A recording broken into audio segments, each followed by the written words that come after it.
30 ዓመት ሲሞላው በዮሐንስ እጅ ይጠመቅ ዘንድ ከገሊላ ወደ ዮርዳኖስ መጣ።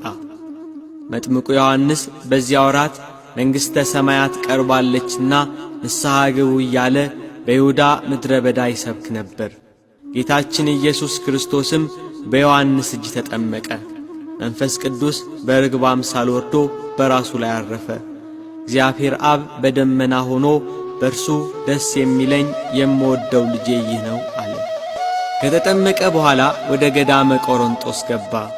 ሕግ ሰሪ ነውና ጾምን የሕግ መጀመሪያ አደረጋት። ሥራውን በጾም ጀመረ። ጾም ለምግባርና ለትሩፋት መሠረት ናትና። ከጾመ በኋላ ተራበ። ረሃቡም የፈቃድ ረሃብ ነው እንጂ እንደኛ ረሃብ አይደለም። በዚህ ወቅት የሚፈታተነው ዲያብሎስ ወደ እርሱ ቀረበ።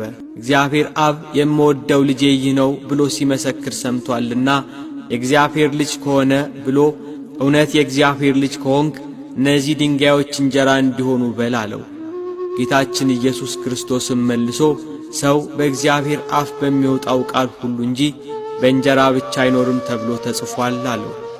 ይህንን የስስት ፈተና ድል ነሣው። በዚህ የተረታ ሰይጣን ወደ ቅድስት አገር ወደ ኢየሩሳሌም ወሰደው። እርሱ የሚወስደው ሆኖ አይደለም፣ ፈቃዱን አውቆ ሄደ እንጂ። ከመቅደስ ጫፍ ላይ አቁሞ ነቢያት ስለ እርሱ የመሰከሩለትን የትንቢት መጽሐፍ እየጠቀሰ ፈተነው።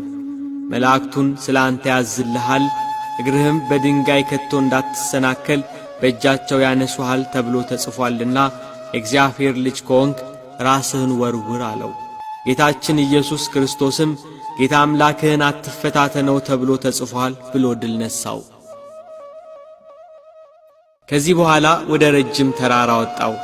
ነገሥታትን ድል በማልነሳበት በቤተ መቅደስ ቢሆን ድል ነሣኝ እንጂ ነገሥታትን ድል በምነሳበት በተራራ ቢሆን መቼ ድል ይነሳኝ ነበር የሚለውን ፈቃዱን አውቆ ሄደለት። የዓለምን መንግሥታት ሁሉ ክብራቸውን አሳይቶ ደፋር ነውና ወድቀህ ብትሰግድልኝ ይህን ሁሉ ሰጠሃለሁ አለው። ሂድ አንተ ሰይጣን፣ ለጌታ ለአምላክህ ስገድ፣ እርሱን ብቻ አምልክ ተብሎ ተጽፏል ብሎ አባረረው። ይህንን የፍቅረ ነዋይ ፈተናም ድል ነሣው። እናንተም እነዚህን 3 ታላላቅ ፈተናዎች ድል ንሷቸው ሲል ከኋላዬ ዞር በል ብሎ ባረረው። እንደ ጢስ ተኖ እንደ ትቢያ በኖ ጠፋ።